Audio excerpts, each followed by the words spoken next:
Now, the big one that gets the big breaking news thing on Shams is the Los Angeles Clippers are trading Ivica Zubac to the Indiana Pacers, sources tell ESPN.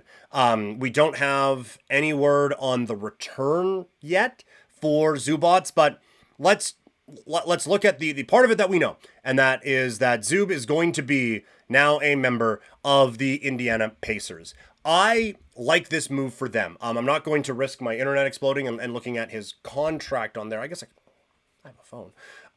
But they need a center. They took a shot with Huff, and but he's just not number one center material. And I do think Indiana's getting a bit of a pass this year because of what their injury situation, right? With Halliburton out, obviously there is a pretty good excuse to not be competitive, but they're kind of only missing him.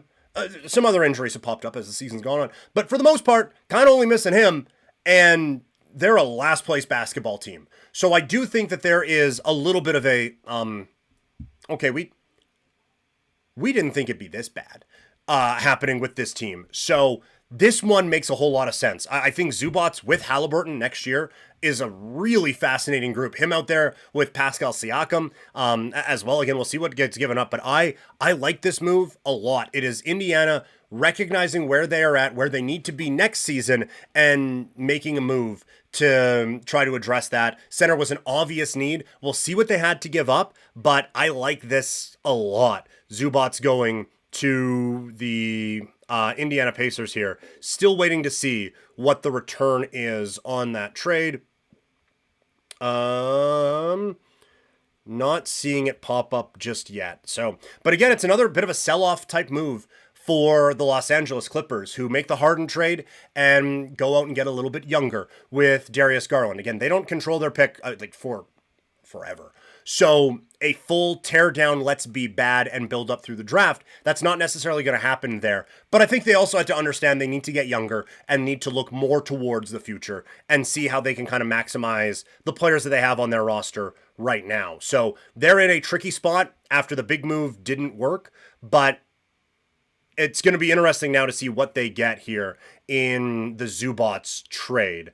I am killing time, hoping that something pops up here, but it doesn't. Zubac was also, I think, a potential kind of fallback hope for me with the Raptors. But again, contract-wise, I don't think that it would necessarily... Oh, I forgot. I did look it up. Zubac signed a 3-year, $58.6 million deal, which runs through 27-28. So he's around $18 million-ish a season, I guess. Is that the math on that? Yeah.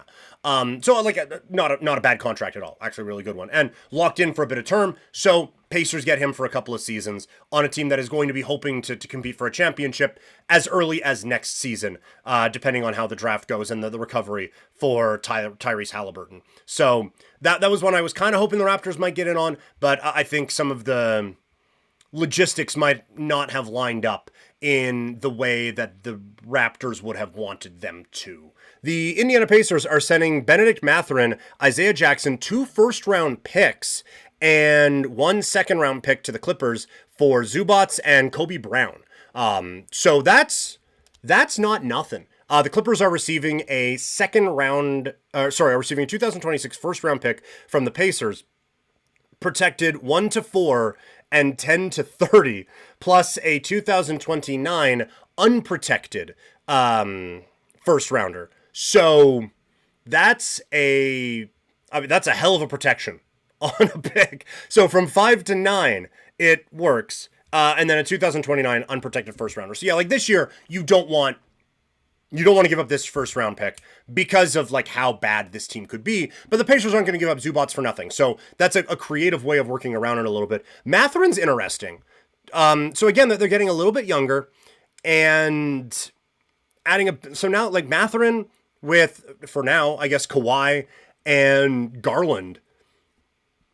You get some future pieces in. One, like if it fits a really small window, a really good future piece, and an interesting guy that again helps you not completely bottom out, and maybe you can get a little bit more out of. So I like that return for the Clippers here, if the Pacers first rounder this year falls outside of that 1-4 and 10-30 range, it converts to the Pacers 2031 unprotected first. So you're getting some pretty good kind of future assets down the road here if you're the Clippers. I think this is a smart move.